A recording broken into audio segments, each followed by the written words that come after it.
Hey friends, I wanted to take a moment to tell you about my new book, Negotiation Made Simple. For the past 20 years, I have helped business people put together important deals, lawyers settle big lawsuits, small business owners grow their business by getting the most value for their product possible. And through this, I've learned a process on how to use negotiation to deliver outstanding deals. This particular book is those 20 years and everything I've learned about negotiation that's packaged in a very practical guide for solving problems, building relationships, and delivering the next deal. I hope you will jump in, buy this book, read this book, put it to work, and in doing so, you will be equipped to get better negotiation outcomes and to get what you want, not only in business, but in life as well. Go purchase Negotiation Made Simple wherever you buy books and use 2024 as an opportunity to take your next step in your negotiation success.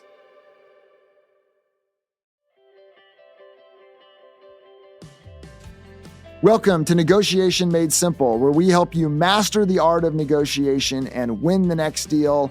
I'm your host, John Lowry. I am really excited about today's episode, to where we will think about what it means to be a learn-it-all negotiator, as opposed to a know-it-all. I learned this approach after reading a book that told the story of Microsoft CEO Satya Nadella and how he transformed this entire company with what he called a learn-it-all approach. And I think there is a ton of application of that learn-it-all approach when it comes to the culture of a business and applying it to a moment of negotiation. I will also apply this to a question from a listener who asked an outstanding question about the information exchange around negotiation. And I hope that by applying this approach, it can be helpful to not only the listener, but to you as well, in terms of managing information in negotiation. Let's jump into this episode about being a learn-it-all negotiator. On this episode, I want to spend some time thinking about what it means to be a learn-it-all negotiator. Now, this is something that is original to the book Negotiation Made Simple. I hadn't put this together in terms of the importance of being a learn-it-all as far as becoming an outstanding negotiator. Never had thought about that before. But it is really interesting, I think, to think about the difference between a learn-it-all and a know-it-all. A learn-it-all is somebody who is empathetic. They are curious. They constantly want more information as they make strategic decisions. These are people that ask lots of questions. These are people that are very humble in terms of truly wanting to understand what's going on in the minds of other people. And then they use that information to craft really creative deals. They want to get to the essence of what is going on. These are the folks that have no problem transitioning from positions. You've heard me talk about that before, the importance of, in the context of a negotiation, when someone takes a position, not just going down the road of trying to convince that person that their position is wrong and your position is right. This is a very conventional form of negotiation, and I think it's challenging to do that. This person instead, when presented with a position, begins to ask questions. They want to learn everything about that position and how that person or that party crafted that position. What's behind that position? Where is the flexibility in that position? This is the essence of being a learn-it-all negotiator. And so the example I use is Microsoft CEO Satya Nadella. I love his story.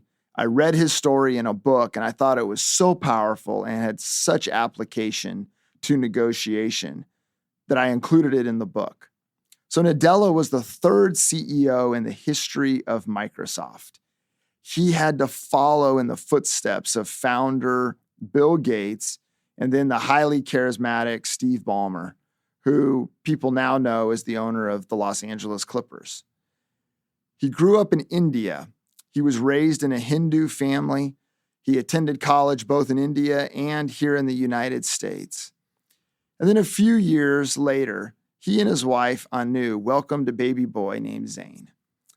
Now, tragically, Zane was born with some challenges, and he faced an asphyxiation event while he was in the womb, and as a result, he was born with severe cerebral palsy. And so Zane will spend his entire life in a wheelchair. He'll require constant care. And so this is where Nadella began to understand empathy and understand the importance for caring for people and paying attention to the things that drive them. And he talks about all of the lessons that he learned from his wife, Anu, as she tenderly and lovingly cared for their son, Zane, and his many challenges. And Satya Nadella talks about how that really helped to form him and shape him as a CEO. And so when he became the CEO, Microsoft, some people called it kind of in the Middle Ages. It wasn't as innovative as it needed to be. It was headed down a direction that was drying up a little bit, and the company needed to change course. And the company needed to take its leadership position and move it in a different direction in order to continue to advance it. And so Nadella, as he went into this culture that was a very corporate culture, a bit of a difficult culture, he went in from a perspective of empathy. And as he would describe it, he went in wanting to learn it all, not as the know-it-all. And so instead, he went in and began to understand where the challenges were. And it led him to a place to where he said, one of the things that we want to do from a culture standpoint in this company is to restore its soul. And so he developed a culture that needed to adapt and needed to change. It had to become a learning culture, and he instituted that. And as a result of that, he took Microsoft, one of the pioneers of the tech industry, and he transformed it into a company that now had a much, much brighter future. If you just look at the economics of this, during his first 4 years at the helm of Microsoft, the company's stock price nearly tripled. And when Nadella was asked, what is the difference? What is the reason for Microsoft's growth and success? He simply replied, empathy, or in other words, learning it all. And so what does Nadella teach us as far as negotiation goes? Well, he teaches us that the more we know, the more power that we have. And he also helps us understand that knowing things is not just about the substance. It's not how well you know the industry or how well you know the product or how well you know just the problem that's at hand that you're trying to solve through negotiation. What he teaches us is we have to understand some of the dynamics around the people involved. Many decisions, especially business decisions, they're based on emotion.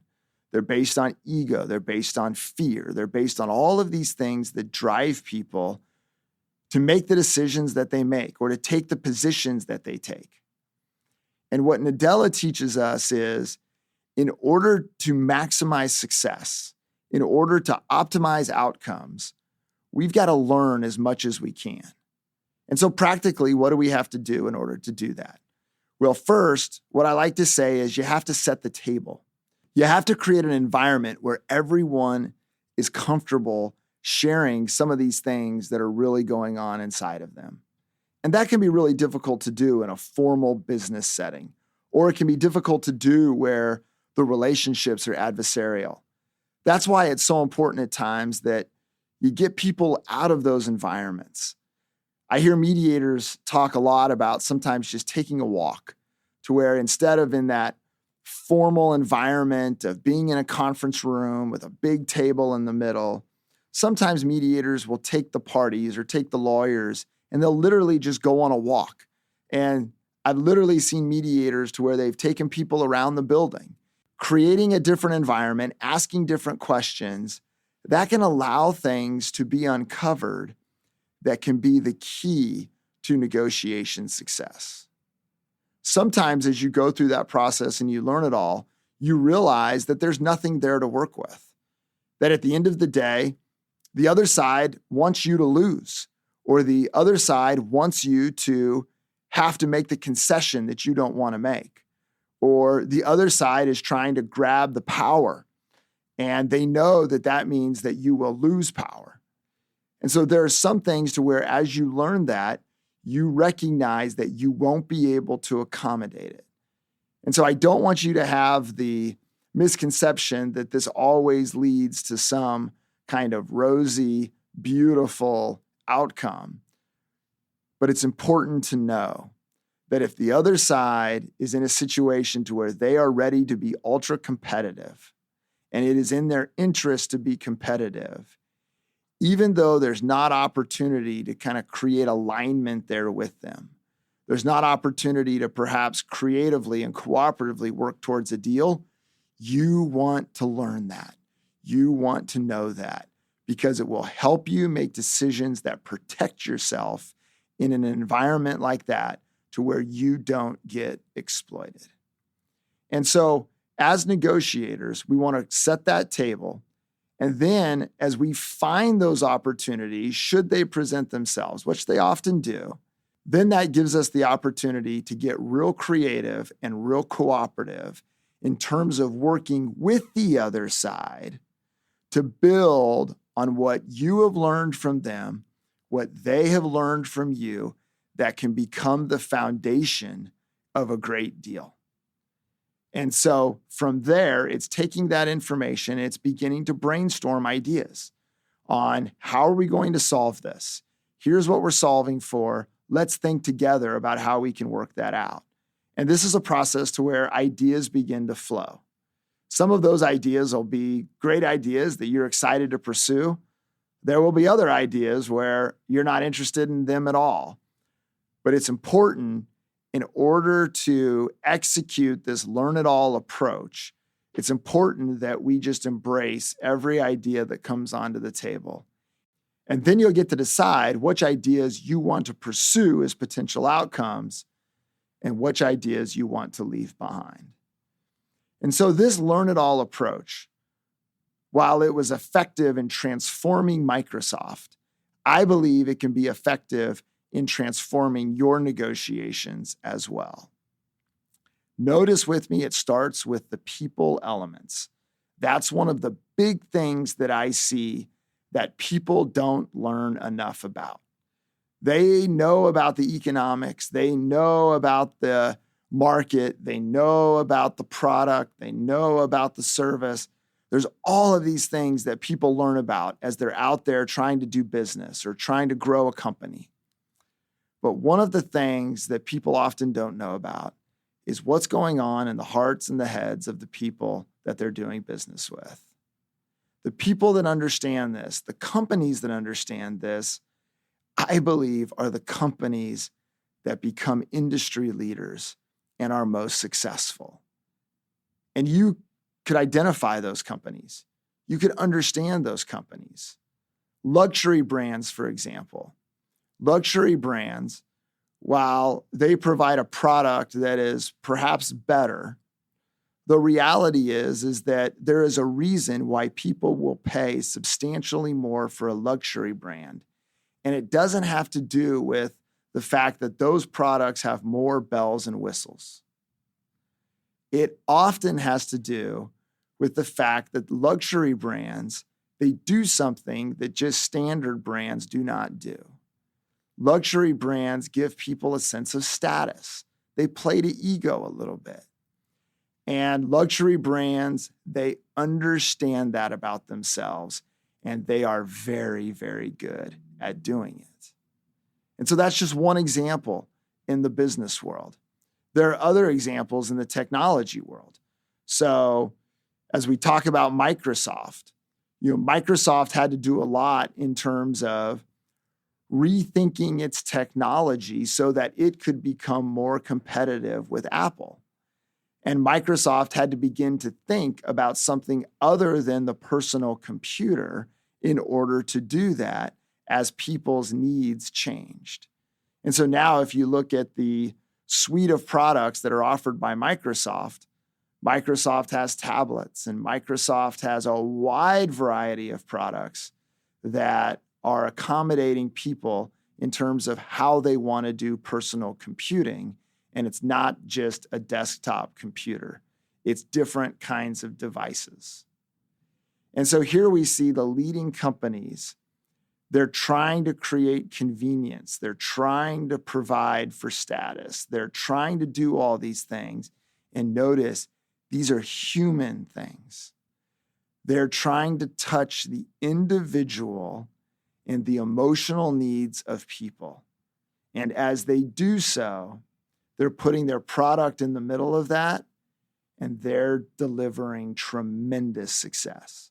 I mean, just think about Super Bowl commercials and think about the Super Bowl commercials that you remember. Those aren't the commercials that provide the most information in 30 seconds about a product. These are the commercials, and the commercials that are legendary are commercials that I believe do two things. Number one, they tell a great story. People can connect with the story of the commercial that's told in 30 seconds. And number two, they touch your heart.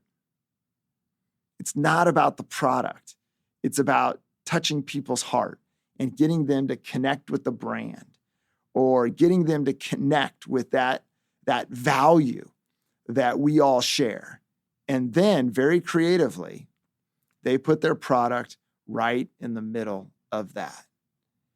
And so this is a result of the learn it all approach. It's a result of learning how it is that people make decisions and what triggers those decisions, and then playing into that in a very creative way. And so if you have a business or an organization and you think about becoming a learn it all company, like Satya Nadella led Microsoft to become, I would ask you and challenge you to think about, what business are you in? What is it that you need to learn about your customers and about what drives them to make decisions that is going to help you build your company or take it in a direction to where it can have more success by playing into what you've learned about the people that you serve? This is negotiation. This is carrying on business. But if we put this in the context of very formal negotiation, I think the same is true as well.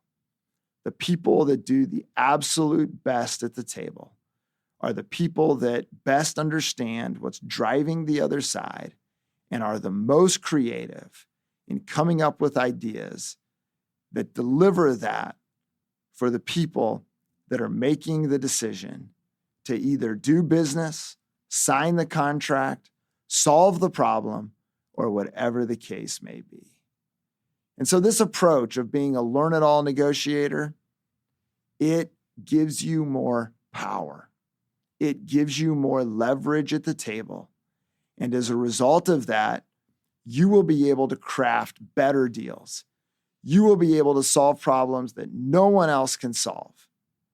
And you will take negotiation and the complexity of it. And if you value and appreciate the complexity of people that come into this process, and you know how to play into it, well, you will make negotiation much more simple, which is the title of the book and is the purpose of this podcast, is to try to give you those insights that can provide direction to you to where you can use this process to generate higher levels of success and to accomplish in life what you are called to do.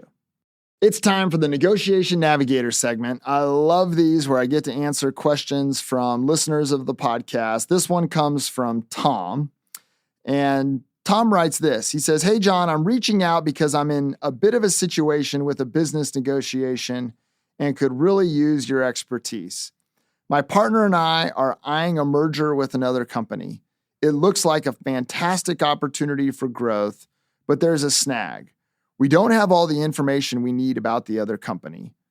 Frankly, they've been a bit tight-lipped, and it's tough to gauge the full picture. We really need to get a better understanding of their situation to make a smart decision. So what do you think?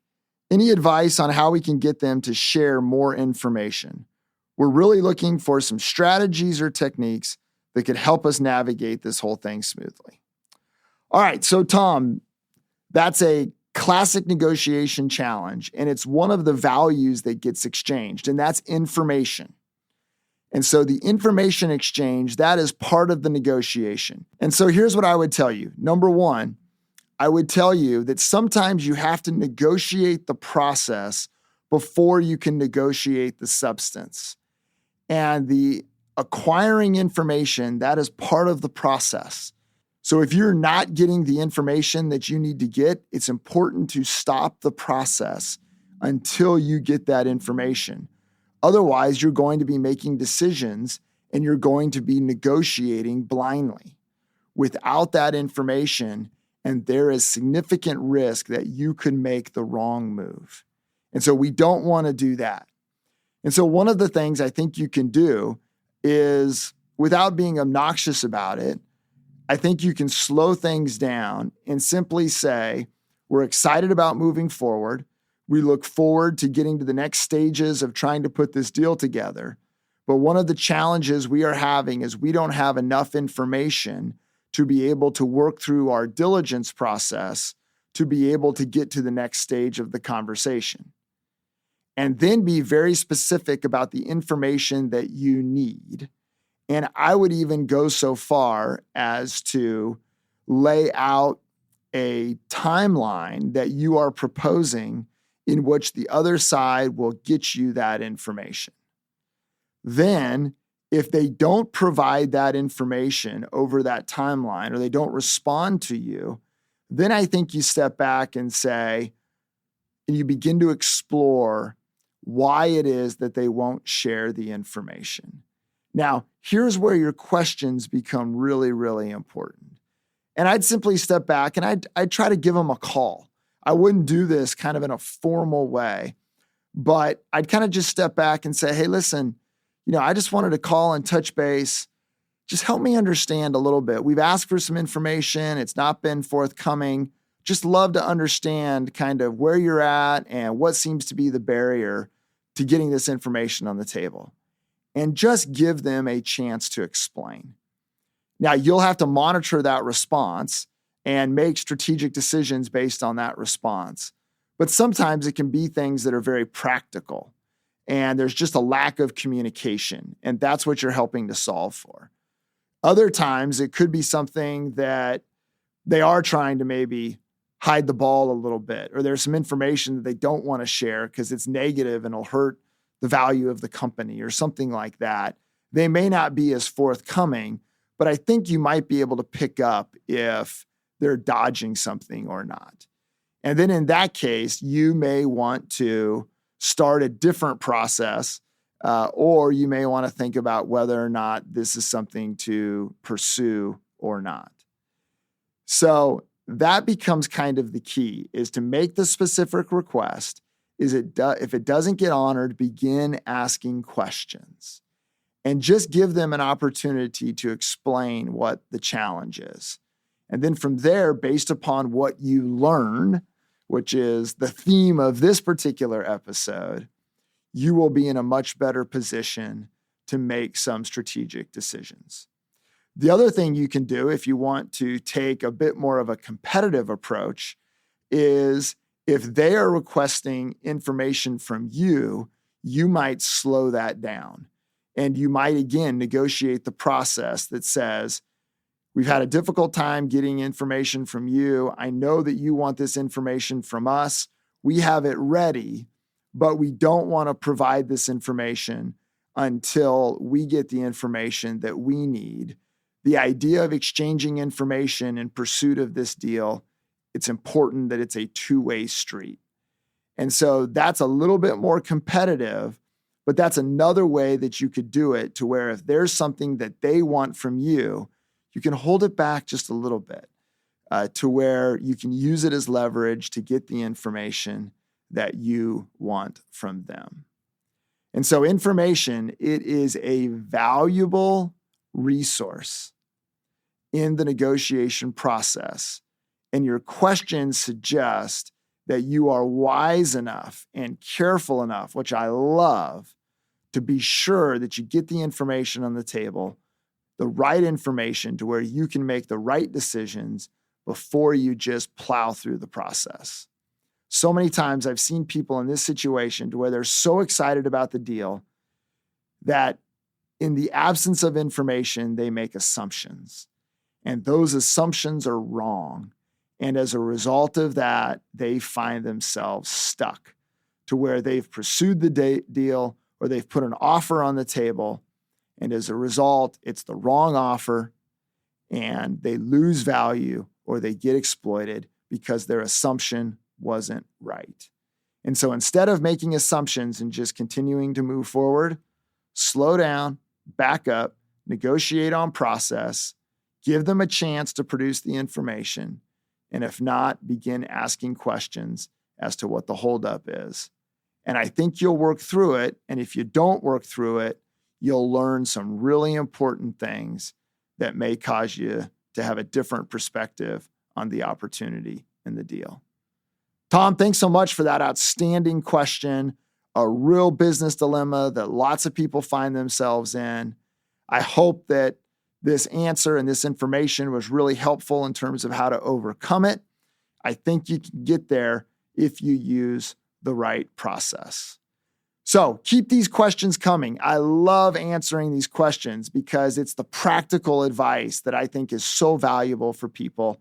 If you've got a question, please send it to me at admin@lowrygroup.net, LOWRY, admin@lowrygroup.net, and I'll try to answer your question in an upcoming episode. Thanks for listening to this episode of Negotiation Made Simple. It's been great fun thinking about this learn-it-all versus know-it-all approach. And I know that this process has been helpful to me in many of my negotiations. It's been helpful to me in terms of thinking about business and how to grow my company. And I hope that by being a learn-it-all negotiator, by bringing this level of curiosity, by focusing on the human element of a business deal, that you can achieve tremendous success in putting deals together, in growing your business, and accomplishing the things that you want to accomplish. Thanks for listening to the Negotiation Made Simple podcast. I look forward to seeing you on the next episode.